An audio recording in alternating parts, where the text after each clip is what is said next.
Having low self-esteem, and again, getting into relationships or putting yourself out there for dating is going to cause a lot of problems for yourself and other people. Honestly, social media has increased this problem because let's say there's somebody who is considered very attractive, very mature, very responsible, all these good traits, right?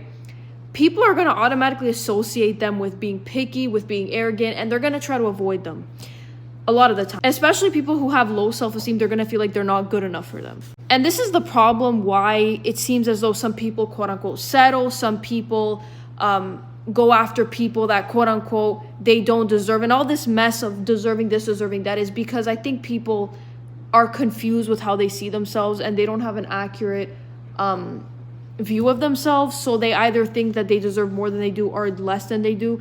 And again, what we deserve is very subjective, but the media also wants to tell people that these ideal people that I, described earlier are going after these like rare people, and you're automatically going to be, quote unquote, out of their league. Again, I'm talking in the terminology that I see a lot in my videos and a lot in YouTube, in my comment section and online, and even in person. It's like, well, maybe the media has tricked everybody and things are not as picky as you think, because look in the real world, people are not what you think they look like, honestly.